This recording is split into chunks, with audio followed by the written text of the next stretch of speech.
My wife's smile wasn't hers anymore. I never thought I'd be afraid of my wife. Claire was my everything. When we married, I was sure I'd found the one person who truly understood me.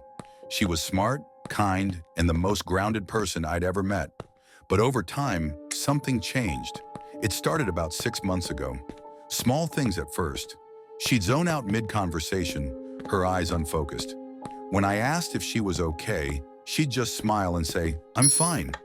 And that smile, I don't know how to describe it. At first it seemed harmless, but the longer I looked at it, the more wrong it felt. Too wide, too empty. The first real incident happened while we were eating dinner. I was telling her about my day, and when I looked up, she was just sitting there, fork frozen halfway to her mouth. She was staring at me, her lips curled into a smile, a wide, unnatural grin that stretched far too much. Her teeth gleamed under the kitchen light, and her eyes weren't hers. They were empty, hollow, like she wasn't really there. "Claire?" I asked. No answer. I waved my hand in front of her face. She didn't move. She didn't even blink. She just sat there, silent, smiling. After what felt like forever, she blinked, her body jerking slightly like she'd just woken up. "What?" she asked, looking at me like nothing had happened. I laughed nervously. "You zoned out for a second there." She smiled again, normal this time, and went back to eating like nothing was wrong. I tried to brush it off. Everyone has weird moments, right? But in the back of my mind, something told me this wasn't normal. It wasn't long before things escalated. One night, I was sitting in the living room, scrolling through my phone, when I felt it. That sensation of being watched. I looked up and nearly dropped my phone. Claire was on all fours at the edge of the hallway, her head tilted at an unnatural angle, her mouth twisted into that same eerie smile. Her fingers curled against the carpet like claws, and her back arched unnaturally as she stared at me. My stomach turned. "Claire, what are you doing?" I stammered. She didn't respond. Then, without warning, she bolted toward me, her hands and feet slamming against the floor like an animal. My scream caught in my throat as I scrambled backward, bracing for impact. But just as she reached me, she stopped. She blinked, her body relaxing, and sat back on her knees, looking confused. "Nathan, what's wrong?" she asked, her voice calm, normal. I couldn't speak. My heart was racing and I could feel sweat dripping down my back. You were crawling," I managed to say. She frowned. "I think you're imagining things." And then she smiled. Not the horrifying frozen grin, but her usual loving smile.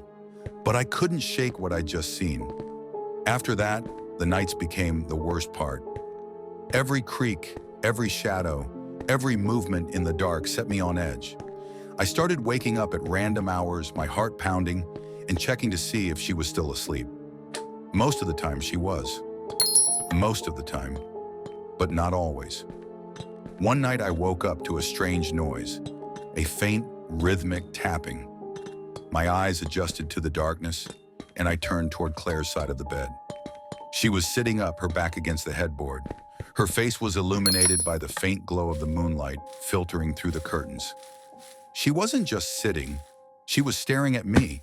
Her head was tilted slightly, her lips pulled into that terrible, unnatural smile. My breath caught in my throat as I noticed her hand. She was holding a knife, a large, sharp kitchen knife. I froze, my body rigid with fear. "Claire?" I whispered, my voice barely audible. She didn't answer. She just sat there, her knuckles white as she gripped the knife, her grin wide and unrelenting. I didn't know what to do. If I moved, if I said the wrong thing. But before I could decide, she blinked. Her body jerked slightly and she looked at me, confused. "Why are you awake?" she asked, her voice soft, groggy. My eyes darted to the knife in her hand. She followed my gaze and frowned. "Oh, I must have brought this to bed by accident," she said, setting it on the nightstand like it was nothing. "Go back to sleep." I didn't sleep that night. The days blurred together after that. She'd stop mid-task, her head tilting as she smiled at me with that haunting grin. Sometimes she'd sit perfectly still for hours, watching me with her hollow, lifeless eyes. And sometimes I'd catch her doing things no person should be able to do. I found her in the basement one evening, her body contorted in a way that made my stomach churn. Her neck bent at an impossible angle. Her face turned toward me, smiling. She didn't move until I screamed. Only then did she stand up, brushing herself off like nothing had happened.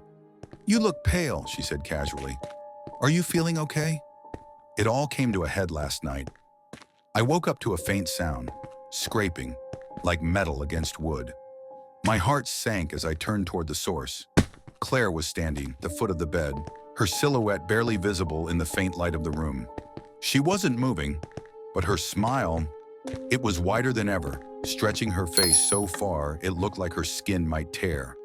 Her arms hung limp at her sides, and in one hand, she was holding that same knife. She tilted her head, her eyes glinting in the darkness as she stared at me. I couldn't move. I couldn't breathe. And then slowly she took a step forward, then another.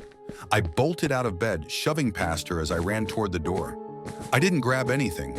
No phone, no wallet. I just ran. Behind me, I could hear her footsteps, slow and deliberate, following me down the stairs. She didn't speak. She didn't call out. Just the sound of her steps and the faint scrape of the knife dragging along the wall. I ran out into the night, my bare feet slapping against the pavement, the cold air burning my lungs. I didn't stop until I reached the woods at the edge of town, collapsing against a tree as my body shook with fear. When I looked back, the street was empty. She was gone, but I know she's not. It's been 2 weeks now. I've moved in with a friend, sleeping with the lights on, but I can't shake the feeling that she's still out there. Sometimes when I close my eyes, I see her standing at the foot of my bed, her head tilted, that horrifying, silent smile stretched across her face. And I know it's not over. She's waiting, watching, and one day, I know she'll find me.